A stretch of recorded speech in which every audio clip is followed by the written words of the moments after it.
Hello दोस्तों। आज है 8 जून और 8 जून के करंट अफेयर के जो भी इम्पोर्टेंट क्वेश्चन बनते हैं आज हम उनके बारे में डिस्कस करेंगे। इसकी पीडीएफ आपको टेलीग्राम चैनल सीटी करंट अफेयर्स पर मिल जाएगी। तो चलिए पहला क्वेश्चन देखते हैं।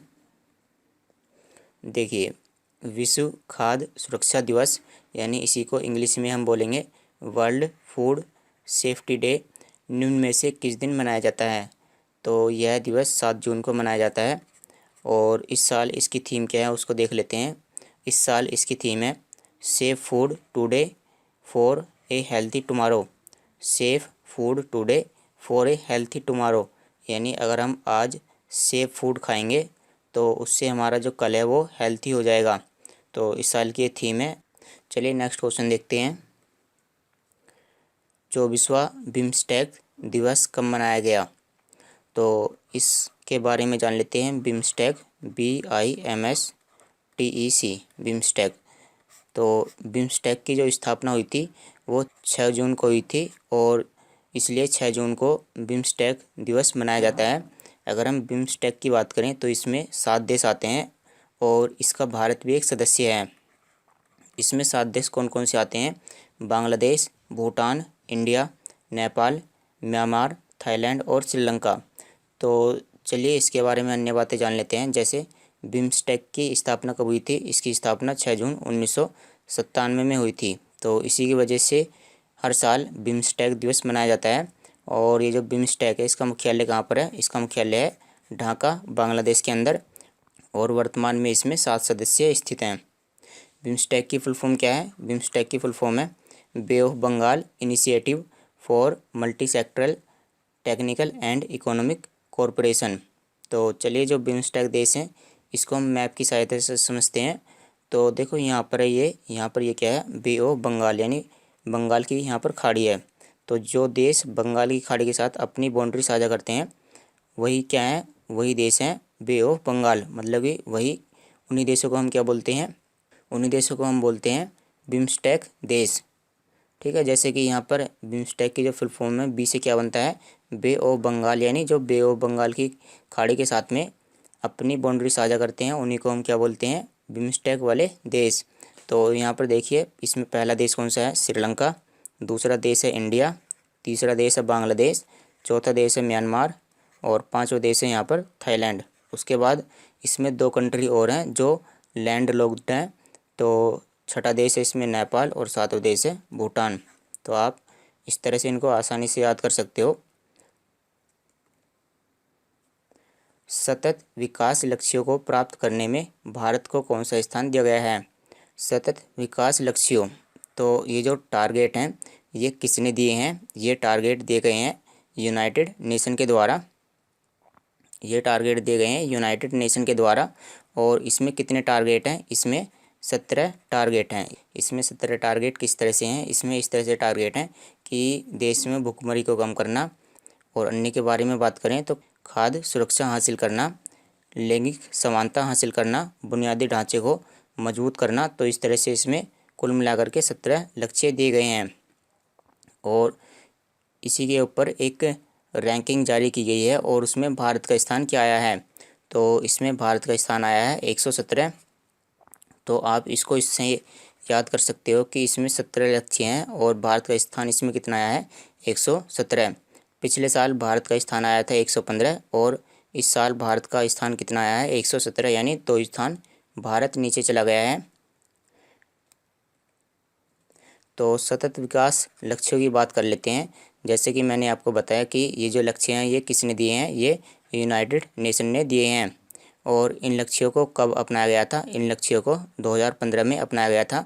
कहा गया था कि हम इन लक्ष्यों को 2030 तक अवश्य ही पूरा करेंगे। ये लक्ष्य क्यों ज़रूरी हैं? इन लक्ष्यों का उद्देश्य है कि बेहतर भविष्य बने। और इसमें कुल मिलाकर के 17 लक्ष्य हैं। तो कुल मिलाकर के आपको इतनी बात याद रखनी है कि भारत का स्थान कितना आया है? भारत का स्थान आया है 117। निम्न में से किसने अजरबैजान ग्रांड पिक्स फार्मूला जीती है? तो फार्मूला 1 रेसिंग होती है जिसमें इस तरह की सिंगल सीटर कार होती है। तो ये जीती गई है सर्जिया पेरेज के द्वारा। प्रधानमंत्री नरेंद्र मोदी ने पुणे में विश्व पर्यावरण दिवस के अवसर पर किस प्रोजेक्ट को लॉन्च किया है? तो विश्व पर्यावरण दिवस 5 जून को मनाया गया है और इस दिवस पर प्रधानमंत्री नरेंद्र मोदी ने E100 पायलट प्रोजेक्ट को लॉन्च किया है। और इसके तहत क्या किया जाएगा, जैसे कि यहाँ से E का मतलब क्या है, मैं इसको लेता हूँ E और 100, तो E का मतलब है यहाँ पर इथेनॉल। इसका मतलब क्या है, इथेनॉल। तो E100 पायलट प्रोजेक्ट का क्या मतलब है, इसका मतलब है कि जो इथेनॉल होता है उसका प्रोडक्शन बढ़ाया जाए, यानी उसका जो उत्पादन है वो बढ़ाया जाए।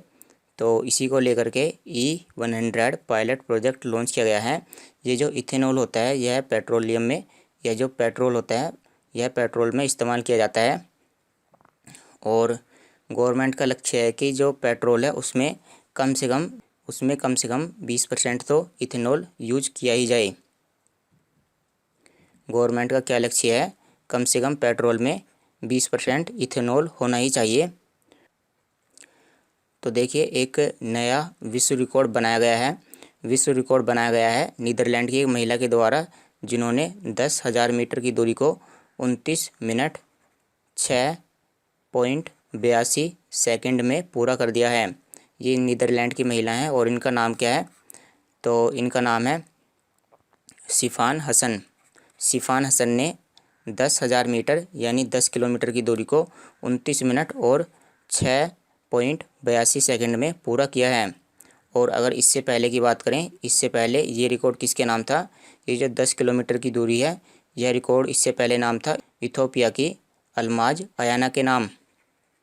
और इन्होंने 10 किलोमीटर की दूरी को कितने समय में तय किया था, इन्होंने 29 मिनट और 17.45 सेकंड में 10 किलोमीटर की दूरी को तय किया था। किस राज्य सरकार ने नौकरी की संभावना को बढ़ावा देने हेतु नॉलेज इकोनॉमी मिशन लॉन्च किया है?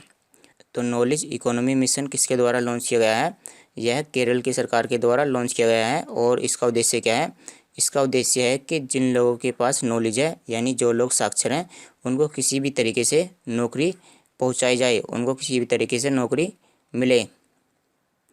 तो चलिए अन्य बातें जान लेते हैं। तो केरल के बारे में आप यहाँ से पढ़ सकते हो। हाल ही में केरल ने स्मार्ट किचन योजना शुरू की थी, जिसका उद्देश्य क्या है, जिसका उद्देश्य है कि जो महिलाएं हैं वो ऋण लेकर के जो किचन है अपने किचन में वो सुधार कर सकें। तो इस तरह से आप इसको भी याद कर सकते हो। किस राज्य सरकार ने मुख्यमंत्री अनुपूर्ति कोचिंग योजना का शुभारंभ किया है? तो ये जो योजना है यह राजस्थान की सरकार के द्वारा शुरू की गई है और इसका उद्देश्य क्या है, इसका उद्देश्य है कि बच्चों को फ्री में कोचिंग दी जाए। फ्री में कोचिंग दी जाए किसकी, इसके बारे में भी जान लेते हैं। कोचिंग किसकी दी जाएगी, जैसे कुछ कॉम्पिटिटिव एग्ज़ाम होते हैं, जैसे नीट, IIT, नीट का एग्ज़ाम होता है, IIT का एग्ज़ाम होता है, या फिर SSC, UPSC। तो इनकी जो फ्री कोचिंग है वो प्रदान की जाएगी। और इसका लाभ कौन बच्चे उठा सकते हैं, इसका लाभ वो बच्चे उठा सकते हैं जिनकी वार्षिक आय 8 लाख रुपए से कम है। तो राजस्थान की राजधानी क्या है, इसकी राजधानी है जयपुर। यहाँ के मुख्यमंत्री हैं अशोक गहलोत और राज्यपाल हैं कलराज मिश्र। हाल ही में राजस्थान ने यूनिवर्सल हेल्थ योजना लॉन्च की थी, जिसका उद्देश्य क्या था, जिसका उद्देश्य था कि प्रत्येक परिवार को जो बीमे की सुविधा है वो प्रदान की जाए। वायुसेना में उप प्रमुख कौन बने हैं, vice chief of air staff, तो इनका नाम है विवेक राम चौधरी। किसने परफॉर्मेंस ग्रेडिंग इंडेक्स यानी PGI इंडेक्स 2019-20 जारी करने की मंजूरी दी है? परफॉर्मेंस ग्रेडिंग इंडेक्स 2019-20, तो इसको जारी किया गया है मिनिस्ट्री ऑफ एजुकेशन यानी शिक्षा मंत्रालय के द्वारा। और इसकी मंजूरी किसने दी है, जो शिक्षा मंत्रालय के मंत्री हैं रमेश पोखरियाल निशंक। तो ये जो परफॉर्मेंस ग्रेडिंग इंडेक्स है इसके तहत क्या किया जाएगा, इसके तहत ऐसे राज्यों को इंडेक्स यानी कि उनकी रैंक जारी की जाएगी जो शिक्षा के क्षेत्र में अच्छा कार्य कर रहे हैं। छत्रपति शिवाजी महाराज को मराठा साम्राज्य के छत्रपति के रूप में किस वर्ष ताज पहनाया गया था? तो इनको 1674 में ताज पहनाया गया था। 1674 में ये छत्रपति शिवाजी के रूप में इनको ताज पहनाया गया था और इस साल इनका 348वां राज्याभिषेक समारोह मनाया गया। और यह समारोह कहाँ पर मनाया गया है? यह समारोह रायगढ़ के किले में मनाया गया है। यह रायगढ़ का किला कहाँ पर स्थित है? यह महाराष्ट्र में स्थित है। तो इनका जो राज्याभिषेक हुआ था वह 6 जून 1674 को हुआ था और 6 जून को ही इस साल इनका जो राज्याभिषेक समारोह है वह मनाया गया है।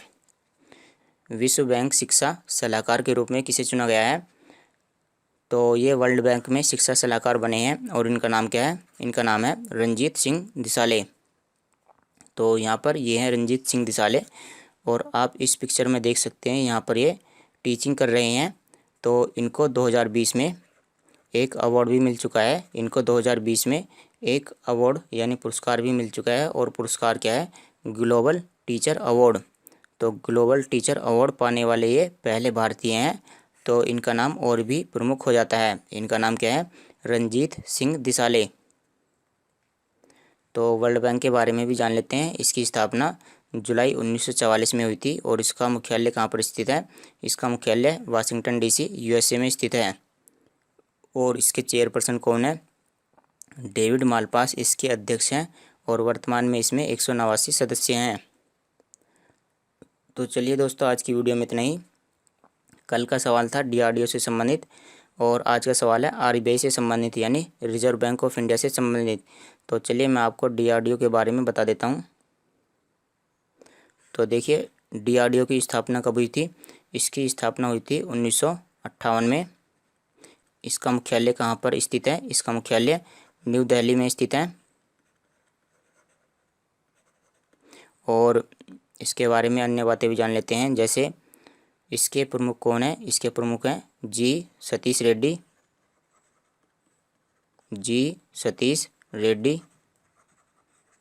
तो ये सभी बातें ही आपको जाननी थी इसमें। चलिए, आरबीआई के बारे में आपको बताना है कि आरबीआई की स्थापना कब हुई थी, आरबीआई का मुख्यालय कहाँ पर स्थित है, आरबीआई के वर्तमान गवर्नर कौन है और आरबीआई का राष्ट्रीयकरण कब हुआ था। तो ये जो 4 क्वेश्चन है इनके बारे में आपको बताना है। तो चलिए दोस्तों, आज की वीडियो में इतना ही। कल मिलते हैं आपसे।